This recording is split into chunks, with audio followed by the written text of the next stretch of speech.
മുൻ വർഷങ്ങളിൽ കാര്യമായ പരിഗണന ലഭിച്ചില്ലെങ്കിലും വീണ്ടും കേന്ദ്ര ബജറ്റിൽ പ്രതീക്ഷ അർപ്പിക്കുകയാണ് കേരളത്തിലെ റബ്ബർ കർഷകർ. വിലസ്ഥിരതയും സബ്സിഡിയും ആവശ്യപ്പെടുന്ന കർഷകർ ഇറക്കുമതി നിയന്ത്രിക്കാനുള്ള നടപടികളും കേന്ദ്രത്തിൽ നിന്ന് പ്രതീക്ഷിക്കുന്നു. റബ്ബറിന്റെ പ്രധാന ഉൽപാദന മേഖലയായ കേരളത്തിലെ കർഷകർ കഴിഞ്ഞ കുറേ നാളുകളായി വറുതിയിലൂടെയാണ് കടന്നു പോകുന്നത്. വിലസ്ഥിരതയില്ലാത്തതും വർദ്ധിച്ചു വരുന്ന ഉൽപാദന ചെലവുമാണ് കർഷകരെ പ്രതിസന്ധിയിലാക്കുന്നത്. എന്നാൽ കഴിഞ്ഞ കേന്ദ്ര ബജറ്റിലടക്കം യാതൊരു പരിഗണനയും ഇവർക്ക് ലഭിച്ചില്ല. സബ്സിഡികൾ പോലും കുറഞ്ഞതോടെ പലരും കൃഷി ഉപേക്ഷിച്ചു.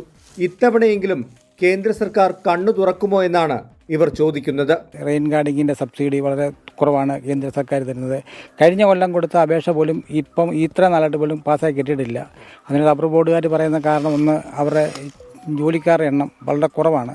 അതുകൊണ്ട് അവർക്കതെല്ലാം ഫോർവേഡ് ചെയ്ത് പുട്ടപ്പ് ചെയ്ത് പാസ്സാക്കി വിടാൻ താമസം വരുന്നുണ്ട്. അതുകൊണ്ട് പൈസ കിട്ടുന്നില്ല. പിന്നെ വില കയറി ഇറങ്ങി നിൽക്കുന്നു.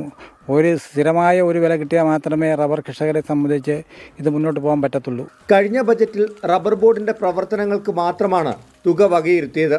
ഇത് കർഷകരിലേക്ക് എത്തിയില്ലെന്നാണ് ഇവർ പറയുന്നത്.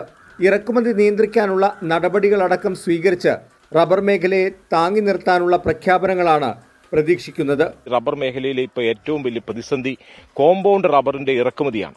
ഇവിടുത്തെ ടയർ കമ്പനികൾ ഈ പറയുന്ന റബ്ബറിന്റെ കണ്ടന്റ് വലിയ തോതിൽ വർദ്ധിപ്പിച്ചുകൊണ്ട് ടയർ നിർമ്മാണത്തിന് അനുയോജ്യമായ തരത്തിൽ വലിയ തോതിൽ കോമ്പൗണ്ട് റബ്ബർ ഇങ്ങോട്ട് ഇറക്കുമതി ചെയ്യുകയാണ്. ഈ ബഡ്ജറ്റിൽ ഇതിന്റെ ഇറക്കുമതി ചുങ്കം വർദ്ധിപ്പിക്കാൻ ആവശ്യമായ ഒരു നടപടി കേന്ദ്ര സർക്കാർ എടുക്കും എന്നുള്ള ഒരു വലിയ പ്രതീക്ഷയുണ്ട്. റബ്ബർ ആക്ട് അടക്കമുള്ള വിഷയങ്ങളിലും കേന്ദ്ര സർക്കാർ എന്ത് നിലപാട് സ്വീകരിക്കുമെന്നും കർഷകർ ഉറ്റുനോക്കുന്നുണ്ട്. വർഷാവർഷങ്ങളിൽ വരുന്ന ബജറ്റിനു മുൻപേ തന്നെ കർഷകർ അവരുടെ ആശങ്കകൾ സർക്കാരിന് മുന്നിൽ വയ്ക്കാറുണ്ട്. പക്ഷേ യാതൊരു പരിഗണനയും ഇന്നേ വരെ ലഭിച്ചിട്ടില്ല. ആശങ്കകൾ നിലനിൽക്കുമ്പോഴും ഈ ബജറ്റിനെയും കർഷകർ പ്രതീക്ഷയോടെയാണ് നോക്കിക്കാണുന്നത്.